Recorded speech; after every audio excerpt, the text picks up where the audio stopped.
Hello and welcome along to another edition of Premier League Predictions with myself, Matthew Chris, from the panel, joined as always by Manchester United, Celtic, Scotland legend Brian McClair.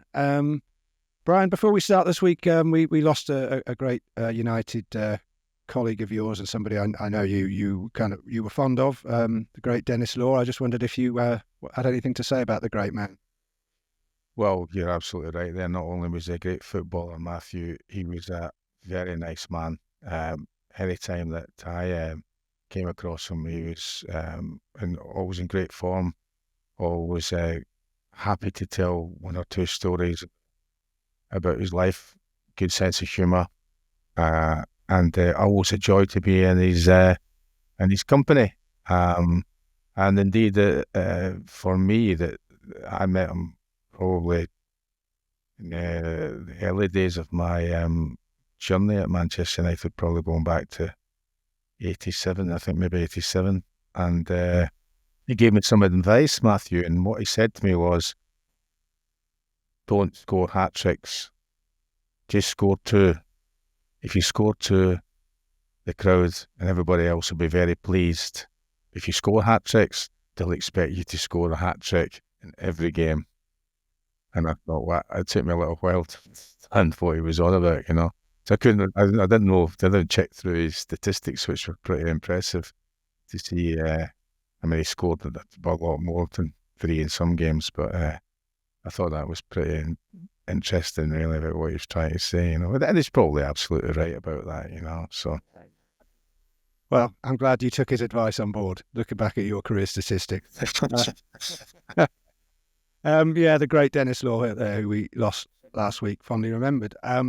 Let's move on to this week's Premier League predictions and the weekend's game, shall we? And we start off on Saturday with Bournemouth, who are doing really well against a high-flying Nottingham Forest team. Well, yeah, after a comfortable win at St James's Park, which was a surprise to me, you know, when you look at my prediction from that particular game. They're now unbeaten in 10 Premier League games. Despite, you know, you don't hear their coach moaning about their extensive injury list, which is numerous. Justin Kluivert came in because another player had got injured during the game, during the week, in midweek game. And after his hat-trick, he has scored 3 times as many goals at Newcastle as his father did during a short loan spell with the Magpies. He managed 1 goal. Forest needed a last-minute goal line clearance to win versus Southampton after taking a 3-0 goal lead. With Chris Wood scoring his 14th, he's now scored in 4 consecutive games. Forest looking pretty good. However, after all the concerns about the way the things have gone, I'm going to go for Bournemouth. Bournemouth 2, Forest 1. Okay, well that would be a shock. Forest team that you've tipped for the league a couple of times this season, or at least to challenge for the league, to go down to Bournemouth, but understandable. Next up, it's Brighton against Everton, a Brighton team fresh off the back of another win at Old Trafford last Sunday. Yeah, Everton, impossible to predict what's going to happen there. They were in a situation where they were playing Spurs at home, where Spurs haven't lost for a number of seasons. And Calvert-Lewin scored his first league goal since September, I think, after 1,289 minutes. Everton were 3-0 up at half-time and could have been more. Moyes recorded his first win in his second spell. Brighton have won the last 3 games at Old Trafford in the Premier League, like you said, matching only one other team who's managed to achieve that feat, and I think they managed it twice, which was the United's derby rivals, Manchester City. And Kaoru Mitoma became the highest Japanese goal scorer in the Premier League with his 15th goal. Brighton unbeaten in 7 in all competitions. Delighted to see Danny Welbeck recovering from his ankle injury.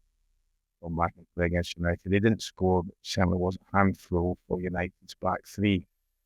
Brighton 2, Everton 2. Interesting. It wouldn't be a Premier League predictions if you didn't mention Danny Welbeck, so I'm very happy we've got that one on the bingo card. Next up, well, we mentioned high flying. It doesn't get much more high flying than Liverpool against an Ipswich team who have just been on the back of a shellacking from Manchester City. Well, its last visit to Anfield was in 2002, where they lost 5-0. After a very good home win against Chelsea, Ipswich fell back to their usual ways, particularly at home, to a vastly improving Manchester City team, as you say, conceding a lot of goals and a lot of opportunities. And it looked like Liverpool would record their third draw in a row until sub-Darwin and Nunes popped up with 2 excellent goals in injury time. Liverpool 4, Ipswich 0.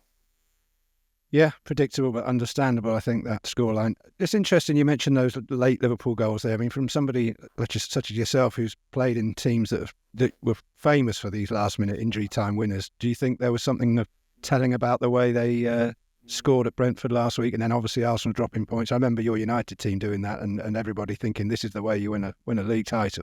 It is when you're not quite in the top form that Liverpool have been in before Christmas to maintain their points gathering, whether it be a draw or whether it's an excellent win that they had at the weekend, where, as I say, it was looking low. They were going to, I mean, you could say look at it different ways, depending on the results round about them.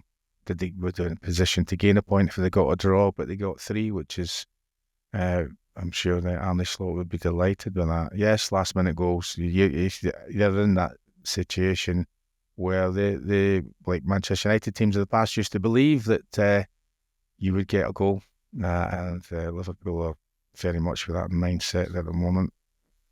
Yeah, well, we'll come to Arsenal in just a minute, but next up it's Southampton, lowly Southampton against Newcastle, a bruised Newcastle team after they're getting beaten by their South Coast rivals last Saturday.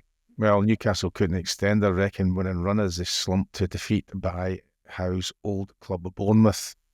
He still hasn't managed a victory as a manager versus the Cherries. Top goal scorer for Newcastle, Isaac, couldn't even register a shot on target. After an impressive performance at Old Trafford, where they were unfortunate to gain at least a point, Southampton found themselves 3 goals down to European-chasing Forest, and they almost snatched a point from a Ben Derrick header that was cleared off the line in injury time.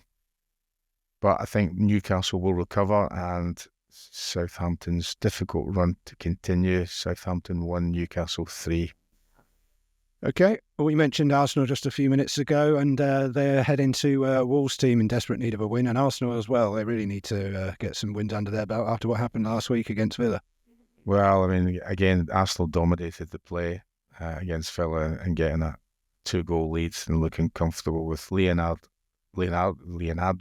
Trossard continued his fine form with 2 assists. However, it was Arsenal's defenders that let them down this time, allowing Villa to score twice, and the game ended in a draw. Arsenal's last 2 visits to Molineux has ended in wins for the London side, both by the same score, 2-0. Wolves' top goal scorer, Brazilian Matheus Cunha, who reports suggest had verbally agreed a new contract with Wolves, is apparently a player of interest to their opponents this weekend. Wolves manager last has commented to see that he wasn't happy with Cunha's body language in their defeat last night against Chelsea.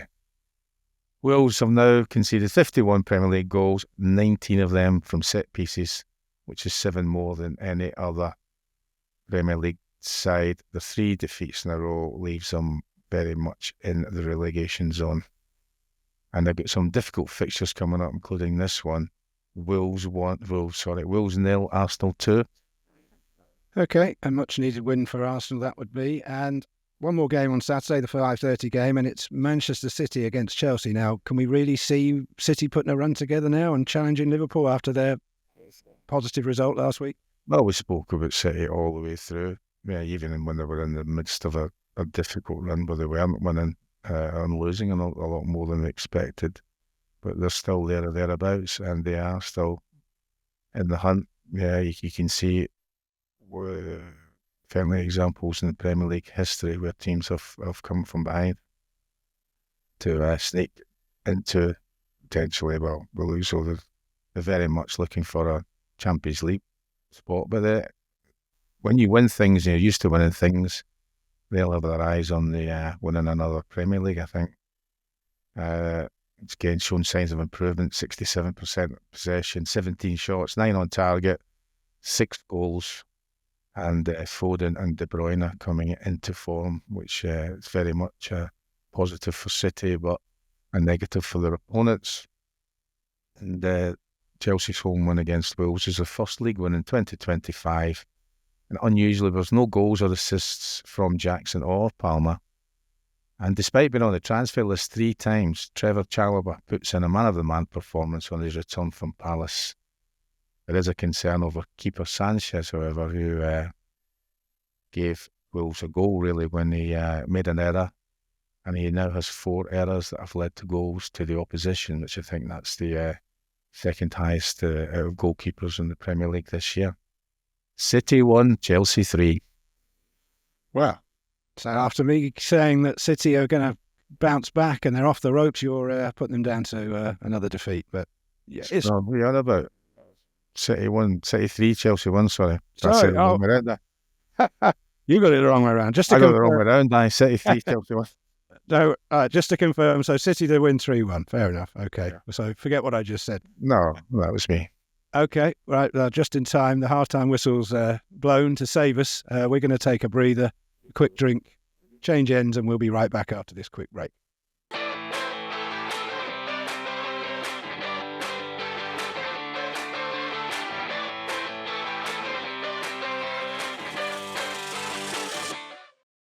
Hello and welcome back to the second half of this week's Premier League predictions. Myself, Matthew Christ, is joined by Brian McClair, and we're going into Sunday's games now. And we start at Crystal Palace, where we got the inevitable London derby. It's Crystal Palace against Brentford.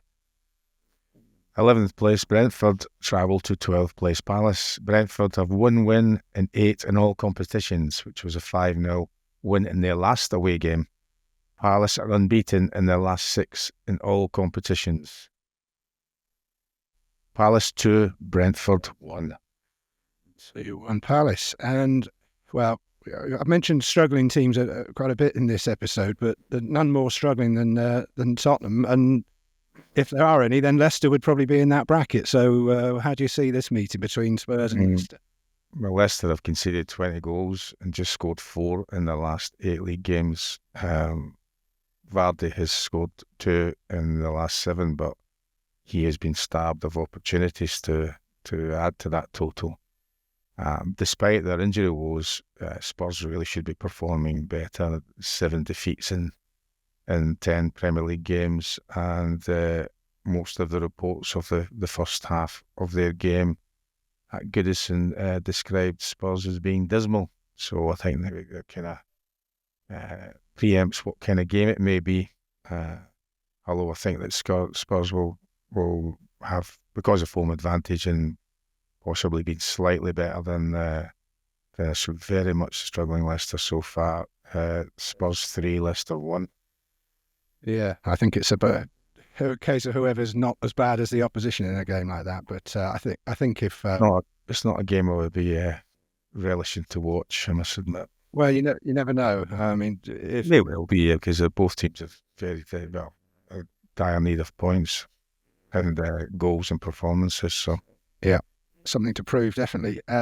Last of the 2 p.m. games is Aston Villa against West Ham. Aston Villa will be on a massive high after they winning at Everton and then getting a very unexpected point at Arsenal. Well, after a poor performance from the Hammers versus Palace, there's a clamour for some of their under-21 players to be included for the trip to Birmingham. Scarrows, Orford and Casey have been mentioned. Villa are now unbeaten in 4 with 2 wins and 2 draws, and Ollie Watkins has scored 3 goals out of the last 4. Villa win, Villa 4, West Ham 1. Oof. Troubles mount for West Ham. And we've got a Sunday evening game this week. A ridiculous time for a game of football. Well, I was going to ask particularly if you're having to travel, It's unusual. Fans have to, Yeah, it's unusual. I imagine it's just as unusual for the players as well. I mean, a Sunday night game is extremely rare. I can't think off the top of my head of you having to play on a Sunday evening. unless it was a New Year's Day or Boxing Day, but no, certainly not in your day. Is it going to be an excuse for Manchester United away at Fulham? Well, I mean, not that there's any need for any comments to be made about United to create headlines or create stories in the media. You have United's coach, Ruben Amorim. Is he afraid, or is there some other reason to give the media the headlines when he says that after the game against Brighton that this is the worst team in United's history? My view is that you can tell the players that, and within the dressing room, so that they're left clear exactly what you think. But I'm not sure it's a good idea to air those views in public. But he would have, no doubt he has his reasons for doing it. I think it's a very dangerous thing to do. Praise them in public, but don't criticise them in public. 6 home defeats in 12, which is their worst since 1893-94. And there's the fewest points in this stage in the Premier League years. Not helped by a howler by the goalkeeper. 2 out of 10 wins, performing well against teams are not expected to beat. City, Arsenal, Liverpool, but can't find a way of teams they're expecting to beat. I thought they got annihilated by bottom of the league Southampton for 79 minutes. Fulham dominated possession at the King Power Stadium, had 17 shots with 2 on target, and the only important stat with regards to that is the goals that they scored to win the game. But against all probably predictions, Fulham won, Man United 2. Well, who would have thunk it? I'm just thinking, you said about not criticising players in public, praising them in public. I mean, your old boss Fergie was never one to Never. throw you. I mean, there's if you're talking about the worst teams with regards to, if you look at the statistics, in 89, 90, I think at this same stage, the team that I was playing in, which was Fergie's team, which was in transition really, I think we had 2 points less than Amorim's side at the moment. But of course, although even then, with the manager had spent quite a bit, he was about to spend it, he was spending a bit of money. I suppose it's difficult to compare with the amount of money that has been spent on this Manchester United group of players. I know that Amorim will have his own reasons for doing this. I'm not quite sure that it's going to have anything positive, because the clearest thing that you need in any group of players is that when you're the manager or the coach, is that you have to trust each other, and players, maybe been told, for example, it was only very recently they were going on about moles and information getting out of the training ground or the dressing room, which were appearing in the media. That's something that's never going to change now, with the numbers of people that are confidants of the players. Maybe get some mixed messages about what exactly you should be allowed to say publicly. I mean, at that time, we were left. We knew exactly what Alex Ferguson thought about us and our performances, because he told us, and he told us in clear terms before the games, half times in the games, and particularly when he was in a rage after the games. And despite the criticism he was receiving, which was on a daily basis, we quite rightly were getting it after the games, maybe on a Sunday, Monday evening in the evening paper. But he was having to bear that every single day, and not one time did he turn around and criticise anybody. And I think that's been a thing that's been a strength of his management and his management style.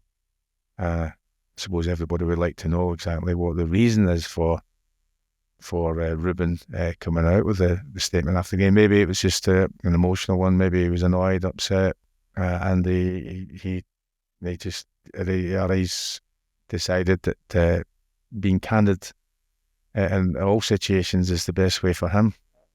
Yeah, possibly a throwaway line that backfired. How would you have responded if those comments had been thrown at you? I think you'd have been the same thing. You would have been saying, well, look, yeah, we accept that we're shite, we're poor, right? And we're playing badly and we're not performing as we should be. But, what's the benefit of really pillorying you in public, Okay, he's going to need them. It's not as if he's going to be able to run around and pick another group of players. He has to. So when Alex Ferguson was criticising players, if he felt that had gone overboard, and the next time we were in training, he would take players aside and give them a one-to-one little chat about, and he'd put the onus on you. He'd maybe say, you've been poor.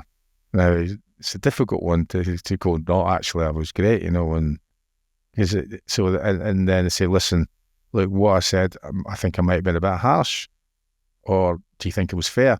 And at the end of that little chat, and I didn't realise he was doing this until I became a coach myself, so he was repairing what he thought whatever damage was, because he recognised that there was another game, and the other game might have been very swift after the game at the weekend. It may well have been a Tuesday or a Wednesday, and he recognised, as you say, that these are the players that he's going to, at this present moment, that he needs to have, and he needs to have them in a positive frame of mind, or more positive frame of mind, because you're not winning games.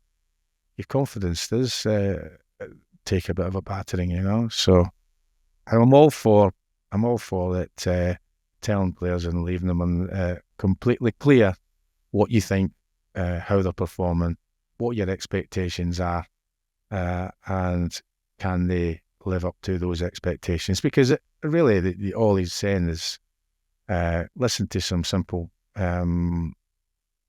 guidance with regards to the system he wants to play, do your job and run around.